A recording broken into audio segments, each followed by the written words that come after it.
কালের কোটর অধ্যায় 1 রহস্যময় দৃষ্টি।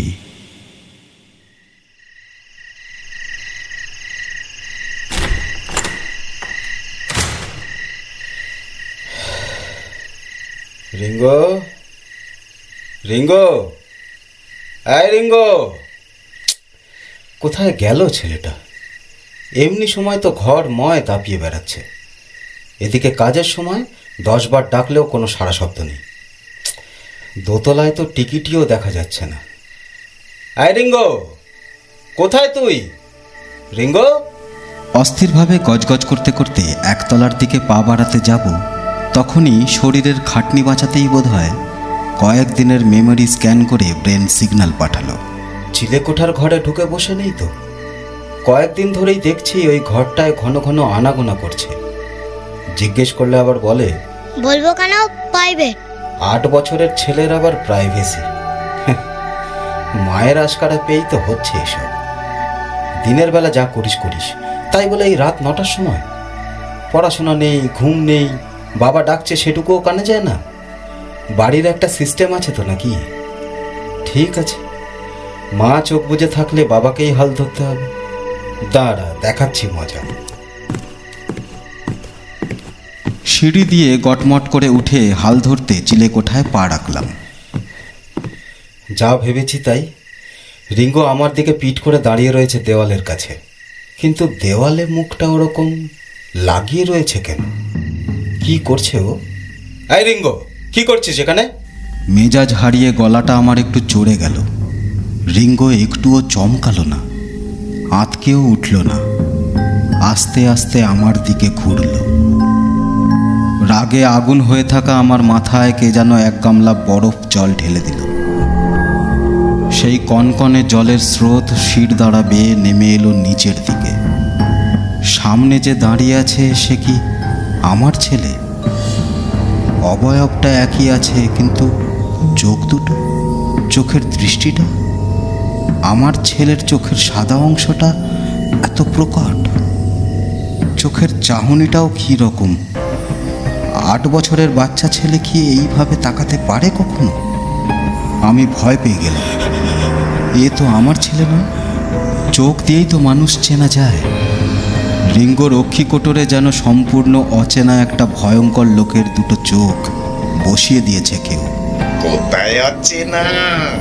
তবে চোখ দুটোর উপর আপনার একটা রাগ আছে জানি। রিঙ্গোর কথা শুনে আমি ছিটকে গেলাম। ও আমার মনের কথা বুঝলো কি করে? গলার স্বরে তো 1 ফোঁটা ছেলে মানুষই নেই। আপনি বলে সম্বোধন করছে আবার। কে ভর করলো আমার একরত্তি ছেলেটার উপর? অদ্ভুত একটা ভয় আর আতঙ্ক দলা পাকিয়ে শব্দের আকারে গলা দিয়ে বেরিয়ে আসতে যাবে, এমন সময় দোতলা থেকে আমার স্ত্রী রিমিতা ডেকে উঠল। রিঙ্গো, এই রিঙ্গো, রিঙ্গো, এই রিঙ্গো। রিঙ্গো ঝড়ের বেগে বেরিয়ে গেল চিলেকোঠা থেকে।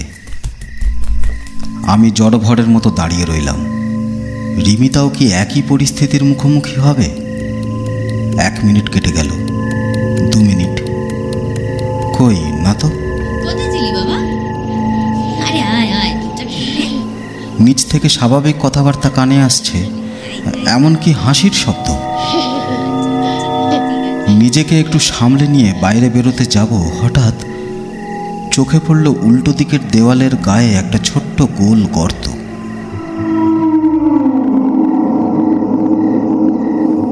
আশ্চর্য, গর্ত কে করলো এখানে? এখানেই কি তখন চোখ লাগিয়ে দেখছিল রিঙ্গো? কি দেখছিল? আমার ষষ্ঠ ইন্দ্রিয় বলে উঠল, সব রহস্য ওখানে। আমি মরিয়া হয়ে হাঁটু গেড়ে চোখ লাগালাম গর্তে। এ কি? নিজের চোখকে বিশ্বাস করতে পারলাম না। একদম ছবির মতো স্পষ্ট দেখতে পেলাম রাতের অন্ধকার চিরে একটা কুঁড়ে ঘর জ্বলছে দাউ দাউ করে। তার লেলিহান শিখা সাপের জীবের মতো লকলক করে উঠে অত বড় আকাশটাকে যেন ভয় দেখাচ্ছে। লাল লাল আগুনের ফুলকিগুলো ছড়িয়ে পড়ছে বাতাসে, অন্তিম যাত্রার খই ছড়ানোর মতো। আর সে কি বুক ফাটা কান্নার আওয়াজ। আমি ছিটকেলাম ভয়ে। জোরে জোরে শ্বাস ফেলছি। একবার মনে হলো রিমিতার নাম ধরে চিৎকার করে ডাকি, কিন্তু তার আগেই খানিকটা যন্ত্রচালিতের মতোই আর একবার চোখ রাখলাম গর্তে। এবার কিচ্ছু নেই, সব অন্ধকার, হয়তো আসন্ন ভবিষ্যতের মতো।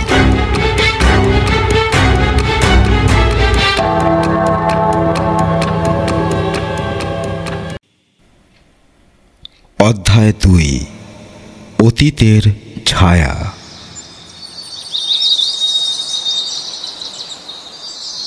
কাল সারা রাত ঘুমের মধ্যে ছটপট করেছি।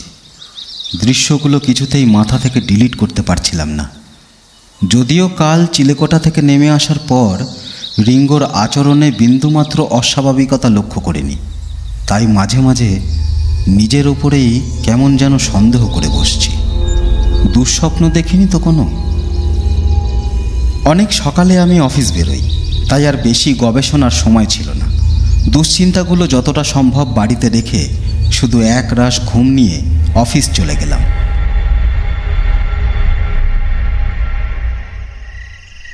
সন্ধ্যায় বাড়ি ফিরে আসার পরেও ফেলে যাওয়া দুশ্চিন্তাগুলো আর আগের মতো মাথায় চেপে বসতে পারল না, কারণ সব কিছুই আগের মতো চলছে স্বাভাবিকভাবে। রিমিতা চা বসিয়েছে, রিঙ্গো বই খাতা নিয়ে পড়তে বসেছে। ও বাবা দেখো না, এই অঙ্কটার রং আনসার দিয়েছে। যেই উত্তর মিলল না অমনি উত্তর ভুল হয়ে গেল। কতবার বলেছি না উত্তর থেকে অঙ্ক করবি না? কোথায় দেখি? এই একটাই। এই দেখো, এই একটুতেই ঠোঁট ফুলে গেল। আচ্ছা আচ্ছা, ঠিক আছে ঠিক আছে, আয় আয় কাছে আয়। বাবা খালি তোকে বারণ করে, তাই না? একটু। আচ্ছা, আর বারণ করব না, কেমন?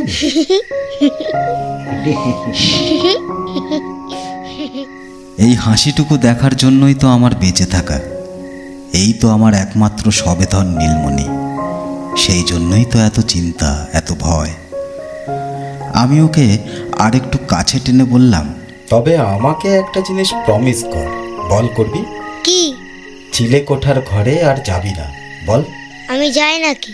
মানে কেন মিথ্যে বলছিস রিঙ্গো? সত্যি বলছি বাবা, আমি তো যাই না। মাকে জিজ্ঞেস করো। থাক, তার দরকার নেই। তুই মিথ্যে বললে আমি অনায়াসে ধরতে পারি রিঙ্গো। আমার মন বলছে রিঙ্গো মিথ্যে কথা বলছে না। তাহলে আমি কাকে দেখলাম কাল? আমার ছেলের রূপ ধরে কে ঘুরে বেড়াচ্ছে বাড়িতে?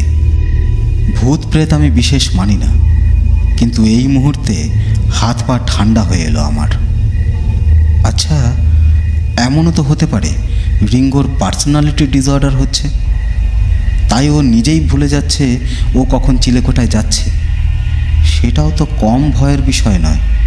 ইমিডিয়েটলি সাইকিয়াট্রিস্টের সঙ্গে কথা বলা প্রয়োজন। তার আগে রিমিতার সবটুকু জানা দরকার। ওকে ডাকার আগেই ও চায়ের ট্রে নিয়ে ঘরে ঢুকলো।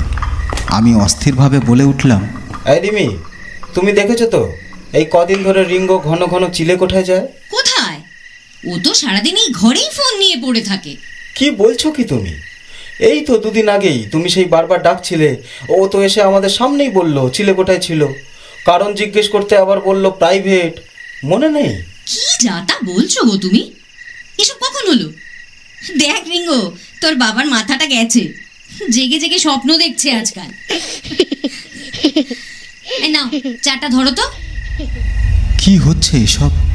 আমার মাথা ভোঁ ভোঁ করছে। পাগলটা কে?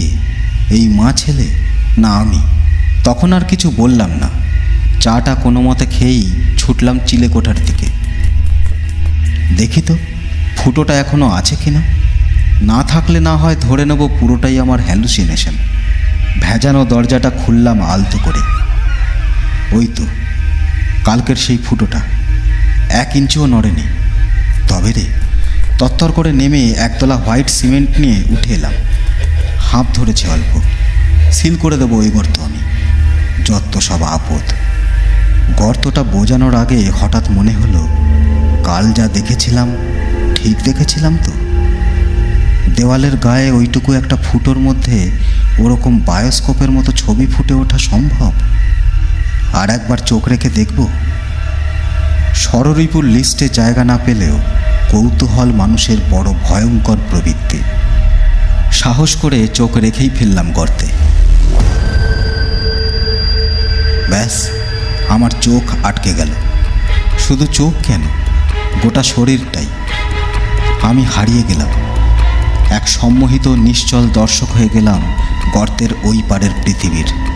সেই রাত্রির আকাশ, সেই দাউ দাউ করে জ্বলছে কুড়ে ঘর, সেই বুক ফাটা আর্তনাদ। কিন্তু এবার অনেকগুলো মানুষকেও দেখতে পেলাম।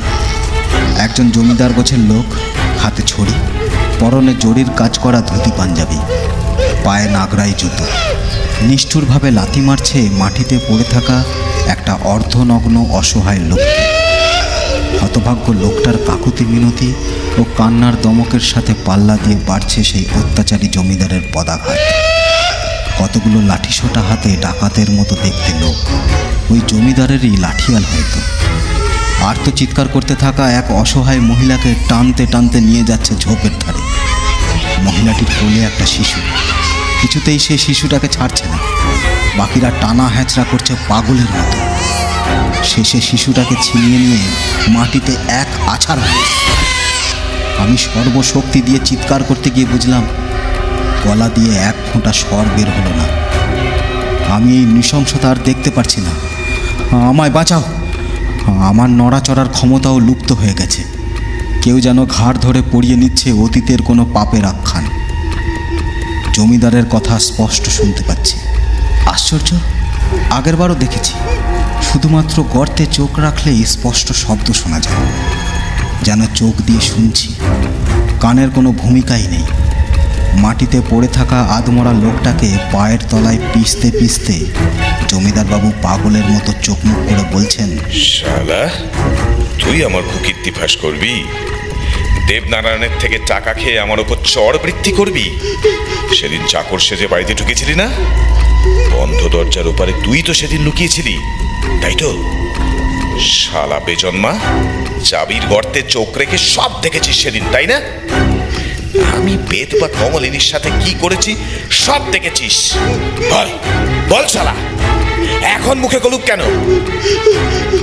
বউ ছেলে হারানোর যন্ত্রণায় লোকটা বোধহয় ক্ষমা চাইতেও ভুলে গেছে। মাটিতে পড়ে গোঙাচ্ছে শুধু। আমার চোখ বেয়ে জল গড়াচ্ছে।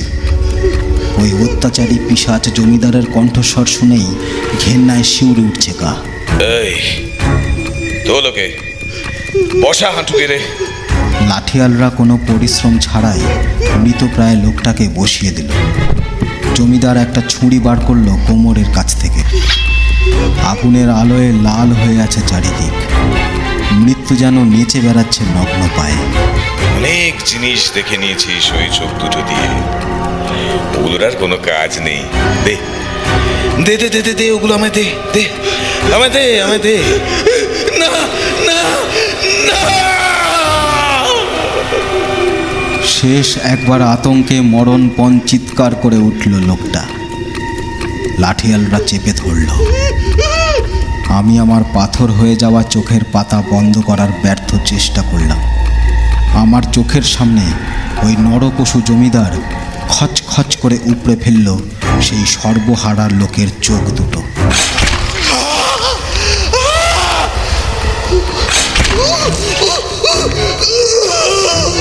সে কি চিৎকার! মনে হলো আমি বধির হয়ে যাব। সে কি রক্তের ধারা! তাকে ছাপিয়ে সেই বিকৃত মস্তিষ্ক জমিদার ও তার লাঠিয়ালদের আকাশ ফাটানো হাসি।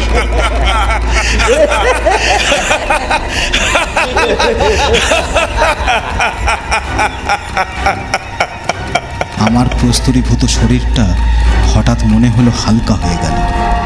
আমি নিয়ন্ত্রণ ফিরে পেলাম, তাও মাত্র কয়েক মুহূর্তের জন্য। তারপরেই জ্ঞান হারিয়ে আবার তলিয়ে গেলাম অচৈতন্যের অকুল সমুদ্রে।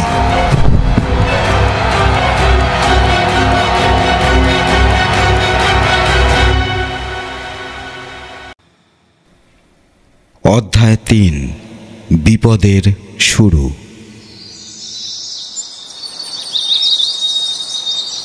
আজ অফিস যায়নি। কাল চিলেকোঠায় অজ্ঞান অবস্থায় রিমিতা আমাকে খুঁজে পায়। তারপর থেকেই খুব চিন্তায় আছে ও।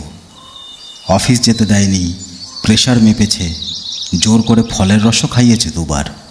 ডাক্তার ডাকতে চেয়েছিল, আমি বারণ করেছি। আমি তো জানি আমার শারীরিক কোনো সমস্যা নেই, যা ঝড় গেছে সব মনের উপর দিয়ে। চোখ বুঝলেই কালকের দৃশ্যগুলো তাড়া করছে। ঘুমের সাগরে ডুব দিলেও স্বপ্নের ডুবোজাহাজে হানা দিচ্ছে বারবার। কিসের ইঙ্গিত এগুলো? এগুলো কি সত্যি ঘটনা? সত্যি কি কোনোদিন কোথাও ঘটেছিল? কত সালে? এর সাথে আমার বা রিঙ্গোর যোগসূত্র কোথায়? রিঙ্গো কেন চিলেকোঠায় যাওয়ার কথাটা মনে করতে পারছে না? 100টা প্রশ্ন পাক খাচ্ছে মাথায়। গর্তের কথাটা রিমিতাকেও বলেছি, কিন্তু সে কিছুই দেখতে পায়নি। উল্টে আমার মস্তিষ্কের সুস্থতা নিয়ে সন্দিহান হয়ে উঠেছে। বারবার প্রমাণ ছাড়া একই কথা বলে পাগল প্রতিপন্ন হতে কার ভালো লাগে? মাথাটা ঘেঁটে যাচ্ছিল আমার। কিন্তু আজ অদ্ভুতভাবে লক্ষ্য করলাম রিঙ্গো খুব চুপচাপ। ওর মাও বারবার জিজ্ঞেস করছে কি হয়েছে, কোনো উত্তরই দিচ্ছে না। আমারও যেন ওর সাথে কথা বলতে ভয় করছে। আমাদের ছোট্ট সুখী পরিবারটাকে একটা চাপ চাপ অস্বস্তি ঘিরে ধরেছে চারিদিক দিয়ে। কেউই যেন কাউকে বুঝতে পারছে না। দিন গড়িয়ে রাত হলো। খাওয়া দাওয়ার পাট চুকিয়ে যে যার রহস্য নিয়ে গুটিসুটি মেরে শুয়ে পড়ল। আমি ছটপট করছি ঘুমের মধ্যে। ঘুমটা ছিঁড়ে যাচ্ছে বারবার। বারবার ঘড়ির দিকে তাকাচ্ছি। ঘড়ির কাঁটাগুলো যেন মুহূর্তের বোঝা টানতে টানতে ক্লান্ত। এই থমথমে নিস্তব্ধ বাড়িতে একা একা চলতে ওদেরও আর ভালো লাগছে না। কখন যে ঘুমিয়ে পড়েছিলাম ঠিক নেই।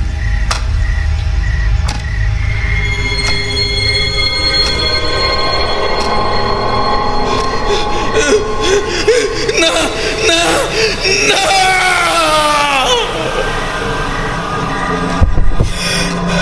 হঠাৎ মাঝরাতে ধর্মর করে উঠে বসলাম। কি বিভৎস স্বপ্ন! সেই লোকটাকে দেখলাম, একদম আমার মুখের সামনে দাঁড়িয়ে আছে। গর্তের ভিতর যার চোখ উপড়ে নিতে দেখেছিলাম, লোকটার চোখের শূন্য কোটর দুটো নিকষ অন্ধকার, যেন দুটো রক্ত নদীর উৎস মুখ। লোকটা আরও এগিয়ে এলো আমার দিকে। আমি ওর মাথায় মাথা ঠেকিয়ে ওর অক্ষি কোটরে চোখ রাখলাম। তারপর সেই কোটরটা বড় হতে হতে আমার মাথাটা গিলতে লাগলো।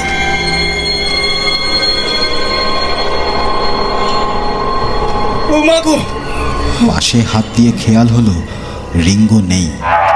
ভয় আমার সারা শরীরের লোম খাড়া হয়ে উঠল। রিমি, রিমি, হ্যাঁ রিমিতা, রিমিতা শুনছো? রিমি, রিমি। আমি পাগলের মতো ঠেললাম রিমিতাকে। রিমিতার ঘুম ভাঙল না। তাও চিৎকার করলাম কতবার, তাও কোনো সাড়া নেই। কাল ঘুমে ধরেছে যেন। না, আমাকেই খুঁজতে হবে। রিঙ্গো তো আমারও সন্তান। ওকে এভাবে কোনো প্রেতের কবলে পড়তে দেব না আমি। টলমল করে গিয়ে ঘরের লাইটের সুইচ টিপলাম। আলো জ্বলল না। বেশ কয়েকবার চেষ্টা করলাম আলো জ্বালানোর, না। অন্ধকারে আতঙ্কে চিৎকার করে উঠলাম, রিঙ্গো, রিঙ্গো, তুই কোথায়? রিঙ্গো। কোনো প্রত্যুত্তর নেই। আমি ভয়ে ইঁদুরের মতো ছোটাছুটি শুরু করলাম। প্রত্যেক ঘরের লাইট জ্বালানোর চেষ্টা করছি, একটাও জ্বলছে না। বউ ছেলের নাম ধরে ডেকে যাচ্ছি পাগলের মতো। রিঙ্গো, রিমি, এই রিমি, রিঙ্গো, এই রিঙ্গো। না, কেউ সাড়া দিচ্ছে না। আমি জানি রিঙ্গো কোথায় আছে, কিন্তু আমার যেতে ভয় করছে। কি করব? পালিয়ে যাব বাড়ি ছেড়ে? পা দুটো কাঁপছে আমার থরথর করে। না, উপরে আমায় উঠতেই হবে, যা থাকে কপালে। সিঁড়ি দিয়ে উঠতে লাগলাম আস্তে আস্তে। জানলার বাইরে গোল চাঁদ দেখা যাচ্ছে। আজ কি পূর্ণিমা? বাড়ির ভেতরটা এত অন্ধকার, অথচ বাইরেটা ভেসে যাচ্ছে জ্যোৎস্নায়। আমার হঠাৎ হাউ হাউ করে কাঁদতে ইচ্ছে করল। ছাদে উঠে এলাম। চিলেকোঠায় তালা দিয়ে এসেছিলাম। যথারীতি এখন তালা নেই, দরজাটা ভেজানো। জোরে একটা শ্বাস নিয়ে ঠেললাম দরজাটা। স্তব্ধ হয়ে দাঁড়িয়ে রইলাম। চিলেকোঠার ছোট্ট জানলাটা দিয়ে চাঁদের আলো এসে পড়েছে মেঝেতে। সেখানে দুটো ছোট্ট ছোট্ট পা ছড়িয়ে বসে রয়েছে আমার রিঙ্গো, দেওয়ালে ঠেস দিয়ে। চোখের তারায় সেই অদ্ভুত তীক্ষ্ণতা, মায়া দয়ার লেশ মাত্র নেই। অস্ফুটে বলে উঠলাম, এই কে তুমি? আমায় চিনতে পারছেন না জমিদার মশাই? আমার মাথার ভেতরটা যেন একটা বিস্ফোরণ ঘটল। এ তো অবিকল সেই চোখ গেলে নেওয়া হতভাগ্য লোকটার গলার স্বর। জমিদার মশাই? আমি সেই নৃশংস জমিদার? আর এই লোকটা যে রিঙ্গোর ভেতরে ঢুকে বসে আছে, সে তাহলে কি? ভুল জমিদার মশাই, আমি আপনার ছেলের ভিতরে ঢুকে বসে নেই। আমি আপনার ছেলে হয়ে জন্ম নিয়েছি শুধু আপনাকে সাক্ষাৎ করবো বলে। দেওয়ালে এখনো রয়েছে অভিশপ্ত গর্তটা। সেই কালের কোটরের মুখ থেকে দেখলাম রক্ত চুইয়ে বেরোতে শুরু করেছে। লোকটা আস্তে আস্তে উঠে ওই রক্তের ধারায় হাত বোলাতে লাগলো। এমন করে চোখটা উপড়ে নিলেন জমিদার বাবু? না না, আমি কিচ্ছু করিনি। আমি সব মিথ্যে কথা, সব মিথ্যে কথা, সব। কি ভেবেছিলেন একটা বিধবা মেয়েকে নষ্ট করবেন, একটা গোটা পরিবার উজাড় করবেন আর পার পেয়ে যাবেন? জন্মের পাপের হিসেব এভাবেই দিতে হয় জমিদার বাবু। ভয় নেই, আপনারও সব মনে পড়বে, তখন নিজেই সব শাস্তি মাথা পেতে নেবেন। অসম্ভব। আমি ওই মানুষটা হতেই পারি না, ওরকম করতেই পারি না। আমার ছেলেকে এক্ষুনি ফেরত দাও, চলে যাও, তুমি চলে যাও, আমার ছেলেকে ফেরত দাও। ছেলে আর ফিরবে না জমিদার বাবু, তার মায়া বাড়ানোর কাজ সে বাড়িয়ে দিয়েছে, এখন তার যাওয়ার সময়। আমার ছেলেকে আছাড় মারার সময় মনে ছিল না? এখন আপনিও বুঝুন পুত্র শোক কি জিনিস। রিঙ্গোর শরীরটা হাত পা বাঁকিয়ে কেমন দলা পাকাতে শুরু করলো। না না না না, প্লিজ প্লিজ প্লিজ ছেড়ে দাও আমার ছেলেকে, প্লিজ প্লিজ প্লিজ আমার ছেলেকে ছেড়ে দাও, আমার ছেলেকে ছেড়ে দাও, প্লিজ প্লিজ প্লিজ আমার ছেলেকে ছেড়ে দাও, প্লিজ প্লিজ আমার ছেলেকে ছেড়ে দাও। কেমন এক অদ্ভুত প্রাণীর মতো চার পায়ে হ্যাঁচড়াতে হ্যাঁচড়াতে রিঙ্গোর শরীরের মধ্যে দিয়ে আমার দিকে তেড়ে এলো লোকটা। তারপর খ্যাক খ্যাক করে হেসে উঠে বলল,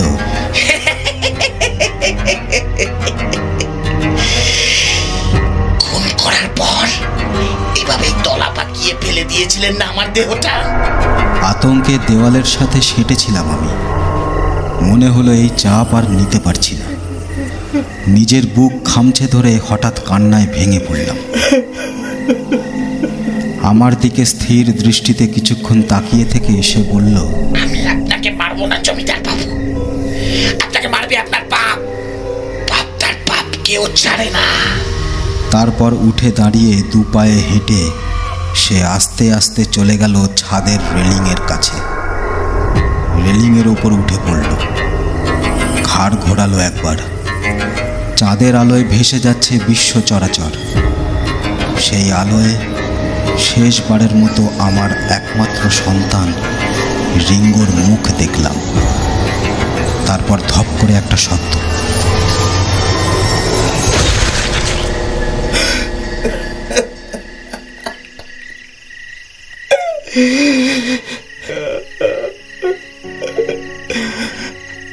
রিঙ্গো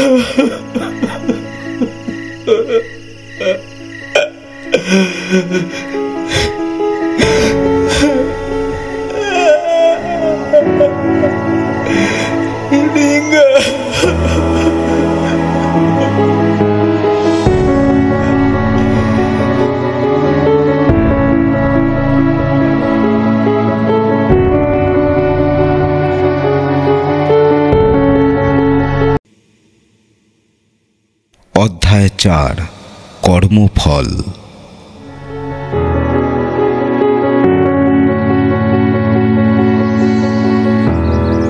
রিঙ্গোর ডেড বডিটা পোস্টমর্টেমের জন্য নিয়ে গেছে। প্রাথমিক তদন্তে পুলিশের অনুমান আত্মহত্যা, কিন্তু 8 বছরের একটা হাসি খুশি ছেলে কেন হঠাৎ ছাদ থেকে লাফিয়ে আত্মহত্যা করবে?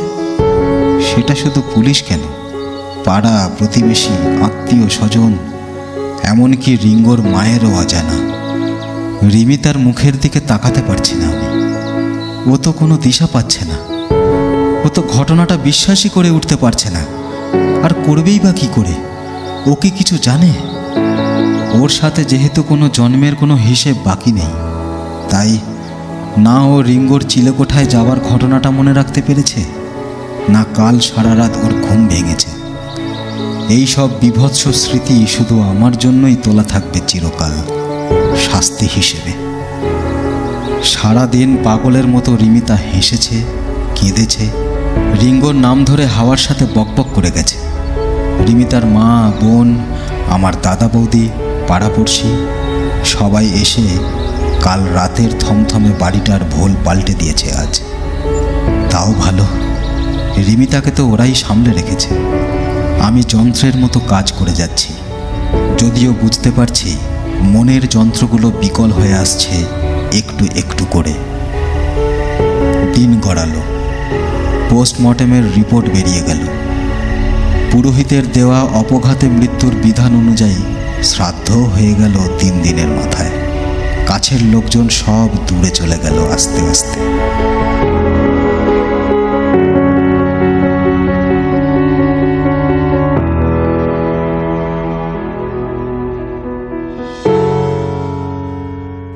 দু সপ্তাহ কেটে গেছে, অফিস জয়েন করেছি।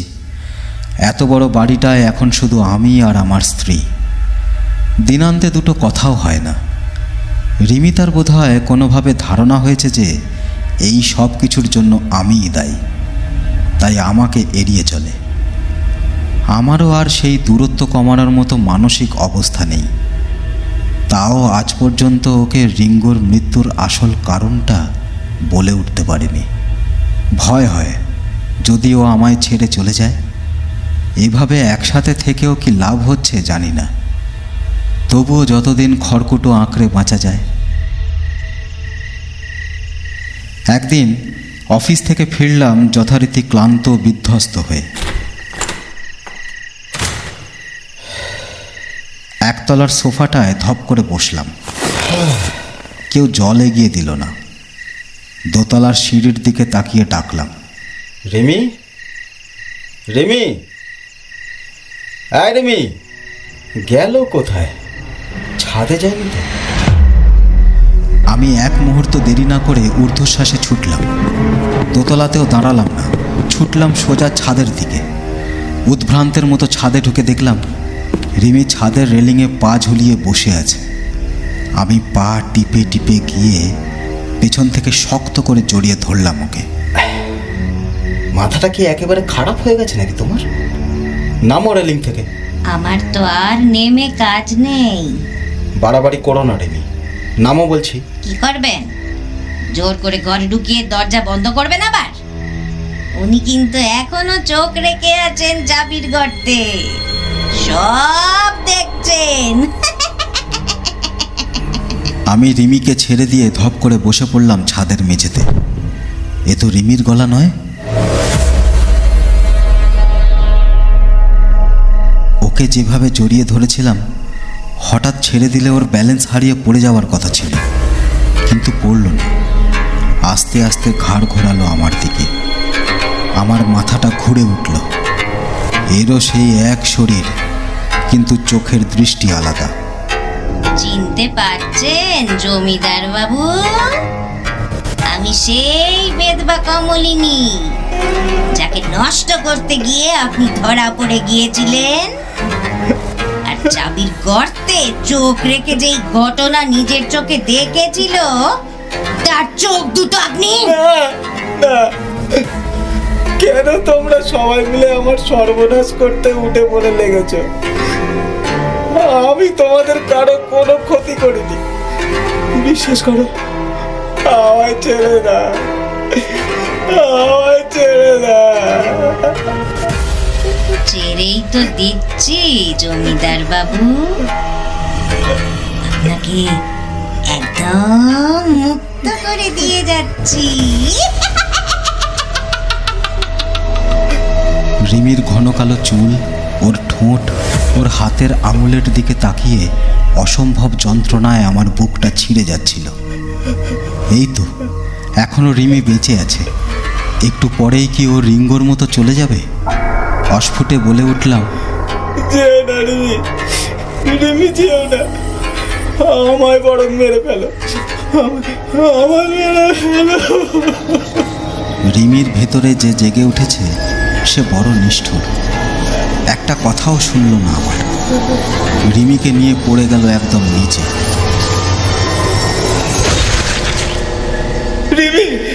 আমার শ্বাস রুদ্ধ হয়ে গেল সেই মুহূর্তেই। জানতাম আটকাতে পারবো না। ভালো হয়েছে, যা গেছে তা গেছে। একটু পরেই লোক জানাজানি হবে, পুলিশ এসে ধরে নিয়ে যাবে আমায়। বেশ হবে, যত তাড়াতাড়ি পুলিশ আসে ততই ভালো। কেমন একটা ঘোরের মধ্যে যন্ত্রচালিতের মতো হাঁটতে হাঁটতে চিলেকোঠার ঘরে গিয়ে ঢুকলাম। আজ কি রিমি খুলেছিল তালাটা?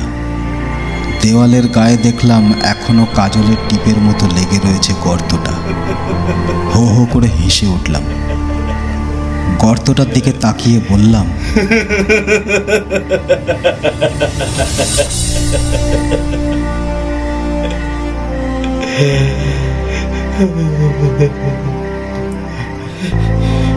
অতীতের দেনা মেটাতে বর্তমান তো শেষ হয়ে গেল, এবার ভবিষ্যৎটাও একটু দেখিয়ে দে নাকি?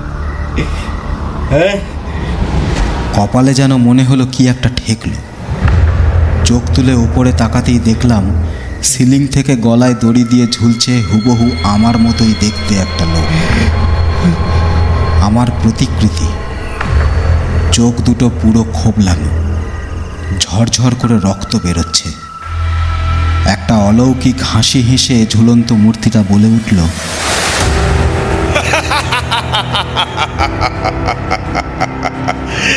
দেখে নে, আমি তোর ভবিষ্যৎ। তোর ভবিষ্যৎ।